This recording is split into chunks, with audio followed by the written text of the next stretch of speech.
The Rust Belt states playing a decisive role in Donald Trump's victory Tuesday as the Republican rode a surge in turnout among white working-class voters to break through Hillary Clinton's so-called blue wall in Michigan, Wisconsin, and Pennsylvania. John Brabender is a Republican strategist and longtime advisor to former Pennsylvania Senator Rick Santorum. So, sir, welcome back. Happy to be here. You, I have to say, you kind of called this one. Were you surprised by the magnitude of the margins in these states?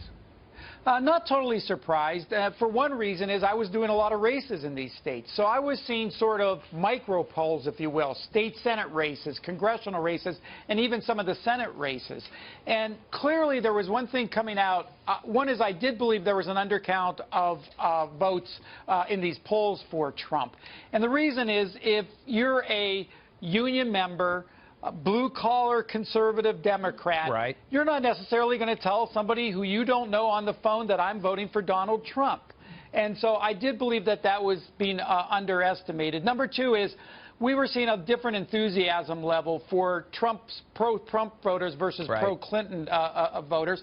And then there was one other thing. If you look at sort of the exit polls, and let's hope to God those are more accurate than the national polls, but if you look at those, there was one thing that people who were dissatisfied with government, the federal government, overwhelmingly went for Trump. What that says to me is Hillary Clinton became the incumbent in this race. It was not an open seat, and that means that if you're undecided or at the end, generally you go towards the non-incumbent. In this case, it was Trump. Let's break down the state of Pennsylvania, which you know very, very well, and a Republican hasn't won that since, what, 1988?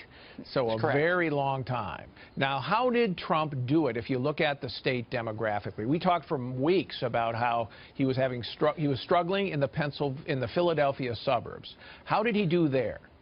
Well, he did better than expected. He didn't do great. So, for example, take Bucks County, which had a really highly contested congressional district. That's Allentown, the 8th congressional district. North of Philly. Right. Well, and so the Republican ended up winning by almost 10 points. In that district, the Senate candidate, Pat Toomey, I think, won about 5 points. Donald Trump actually lost it, but not by the margins that they thought he would. So he actually recovered a little bit in the suburbs of Philadelphia, the collar counties.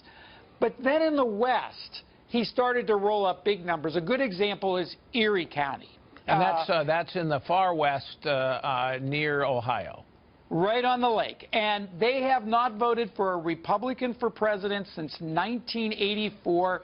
It's over 60% Democrat. Wow. And Donald Trump won that county. And here's really the crucial part of this. You know, we talk about the gender gap, that Hillary was going to win big among women, Donald Trump was going to do well among men.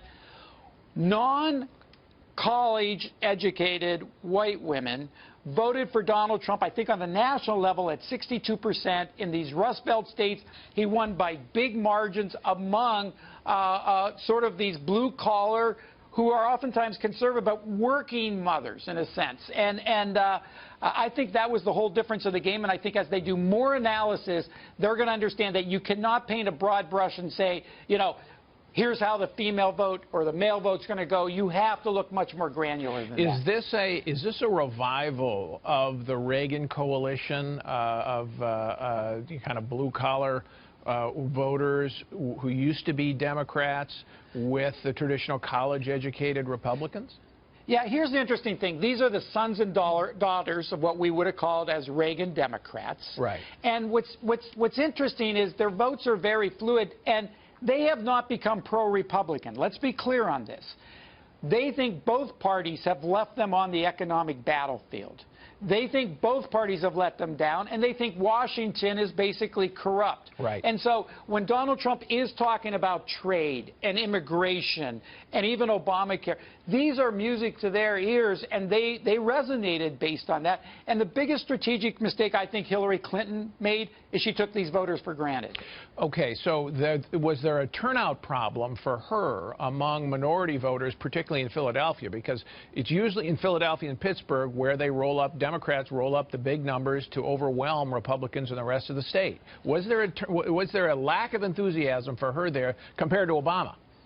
Well, I would guess there wasn't as much enthusiasm, but actually the votes were there. If you look at Philadelphia, coming out of Philadelphia, she did every bit as well as Barack Obama did. That was a big surprise. They thought that she had driven up enough numbers that she was going to win. Then in the collar counties, she didn't do as well as Obama, but she did okay. If you would have just looked at those numbers, you would have thought that she would win Pennsylvania by 2 or 3 points. But then you get into some of the swing areas. Johnstown, Pennsylvania, Erie that we discussed, the Scranton area, and even the city of Pittsburgh. Once you got outside the city of Pittsburgh, Allegheny County and the surrounding counties, Trump did extremely well. And then you get in these small rural areas and towns. Overwhelmingly, they voted for Trump, and it made up the big advantage that Clinton had coming out of Philadelphia. All right, John. Thank you. Fascinating stuff. Thanks for coming in. Thanks for having me back.